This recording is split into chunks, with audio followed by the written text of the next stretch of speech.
Hey you guys, I just wanted to make a quick video for you because I listened to an awesome podcast this morning for my personal development, and it just really struck home with me. And my attitude is something that I've changed a lot since starting this business and listening to personal development every day.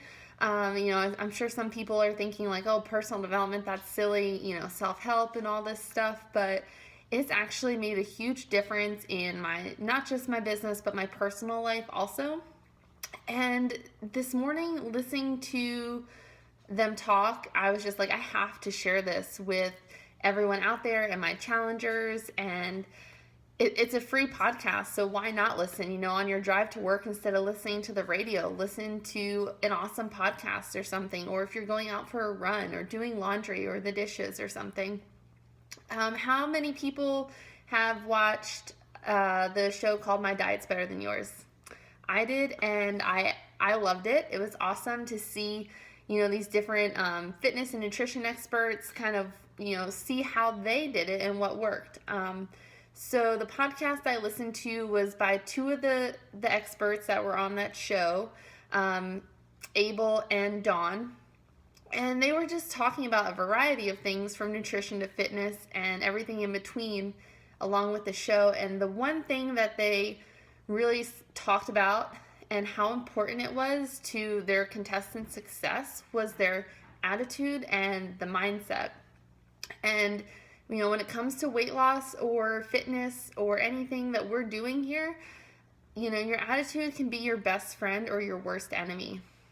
And if you tell yourself you can't, then you're not going to do it. And if you say that I will stick to this program for 21 days, you will. Tell yourself you can, and you will. A quote that she shared was, magical things happen when people are excited about what they're doing. So if you're not enjoying or being excited about what you're doing and getting up and working out every day, feeling better, making positive changes in your life, if you're not excited about that, then you're probably not going to see results. An example she gave was, saying, I hate running, or I hate working out, I love when it's over. If you feel that way and you tell yourself that, those workouts are not going to bring you any joy. They're going to be joyless and just consume your time, and you're more likely to skip them, and you won't get your results.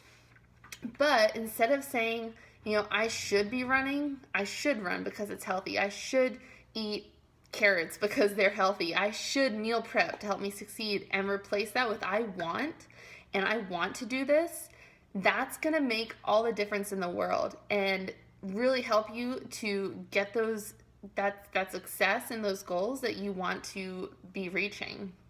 So start replacing your shoulds with I want and I will, and tell yourself that. The biggest, I guess, battle that you're facing is your mind. And, if your mind is going to quit and tell you to quit before your body does. If you're working out and you feel like you can't do one more, that's your mind telling you can't do one more rep, not your body. Your body is capable of some pretty awesome things. So don't let your mind dictate what your body will do and what you want to do and your goals and your end result. And embrace the new you. Like they gave an example of like the one contestant who they were talking, and she said the trainer asked her, do you like pumpkin? And the contestant said, no. And then she said, well, the old me wouldn't like pumpkin, but maybe the new me does. And so you are someone new now. You're on a different journey. You can wake up tomorrow and you're a new person. You can decide that day, any day that you wake up, to change the definition of yourself, and you're the only person that's holding you back. So she could have easily just said no, like, I tried pumpkin before, I don't like it, or whatever. But instead she said, like, this is a new me now, and maybe they tried it a different way, versus how she had it before. But if you just get stuck in your ways and you say, ugh, no, I don't like that, or I don't like that kind of workout, or I don't like that kind of food. Like, just because it rubbed you the wrong way once, try it. Do something different. Wake up tomorrow with the attitude that this is a new day and you can do whatever you want with it, and you decide and dictate how that's going to go. And just love and embrace being a health nut and that identity. And if people are going to give you a hard time for it, it's most likely because maybe they're jealous, like they want to be able to do that too and live this healthy lifestyle and better themselves, but they don't know how to start or where to get the help, or they don't feel strong enough to make those changes because they have these I shoulds, going through their head, and not the I can and I will and I want to.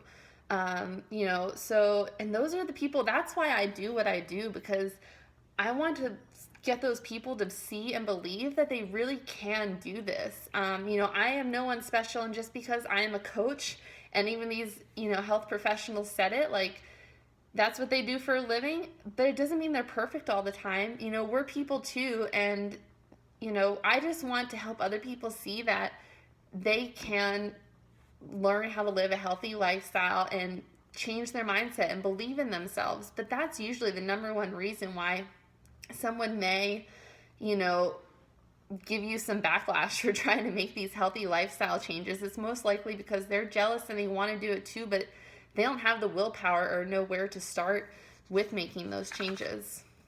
And you as a friend or family member could reach out and help them. That's really all I do as a coach. And so some other things that they talked about, this one I know we've talked about a little bit in this group before, I've posted about it a couple times, is to learn how to read food labels. When you pick something up, like, they have some really healthy chips and, crackers and whatever else out there. If you're just reading the calories, fat, protein, carbs, and that part of the label, you're doing yourself no good. You want to be looking at the ingredient list.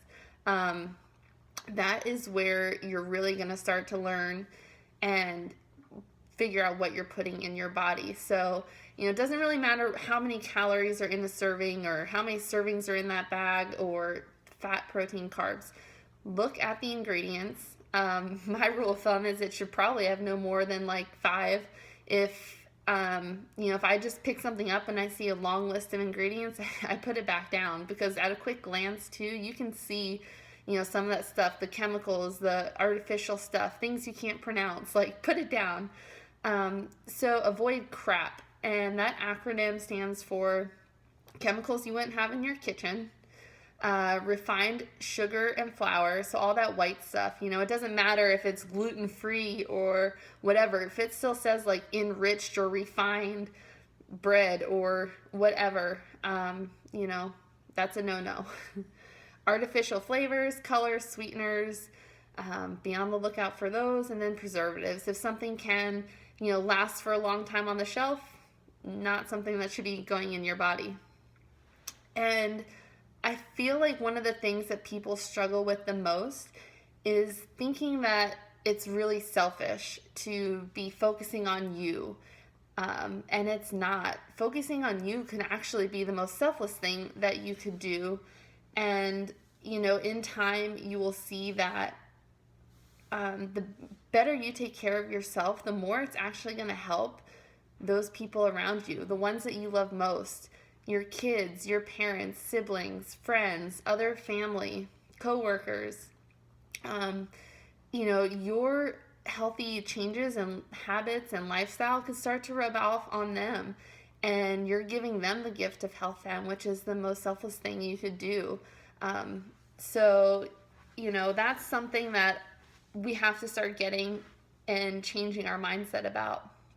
And you have to take care of you, because no one else, like, you can't pay someone to work out your body for you. That'd be nice. I'm sure people wish they could, but you're the only person that could do that. So you have to make sure you carve out that me time during the day to get your workout in and focus on you. Same thing if you're a mom. No one else can be a mom to your kids but you. That's something that you have to do, and that's important. no one else can do that for you. So, take that me time and do you. That's not being selfish at all. And turn this into a family event.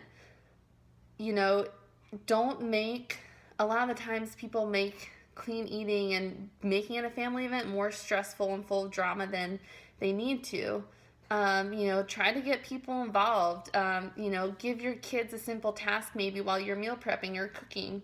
Same thing with your husband, spouse, or your roommate, whoever. Get them involved so they feel like they're part of it and they have fun. And, you shouldn't have to be cooking a whole separate meal for your kids or your spouse or whoever you live with just because they're not on board with your healthy eating. To me, that's unacceptable, and you will be making it more stressful and full of drama than it needs to be.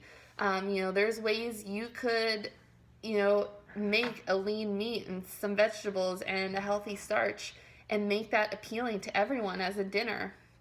And your kids are kids. Maybe I don't understand because I don't have kids, but your kids shouldn't dictate what you are feeding them and what you're making for them. She called it, Dawn, on this podcast, division of labor. And she said it's the parents' job to provide the healthy food for the kids, and it's the kids' jobs to eat it or not to eat it. The kids shouldn't dictate by saying, I want mac and cheese, and then you have to, go make them some SpongeBob mac and cheese or something. You're not helping them either. That's not healthy or good for them. And they gave an example of, by the contestant just making these changes and eating healthier, her kids saw that. They pick up on what you do. And they never said, to their kid, like, oh, we're going to start doing this now, or this is how things are going to be. But she noticed and saw, like, she wanted to do what mom was doing. So if you can just set those healthy examples for your kids, starting at a young age for them, then they're going to grow up happy and healthy, which is what we all want for our kids, or what I want for my kids one day. So I will post the link to this podcast below if I can. But I mean, these are just some awesome things that I wrote down and took away as I was listening to it. And I just really, really felt like they would benefit, a lot of people in this group by hearing this. So, hope you took something away from this, and have a great rest of your day.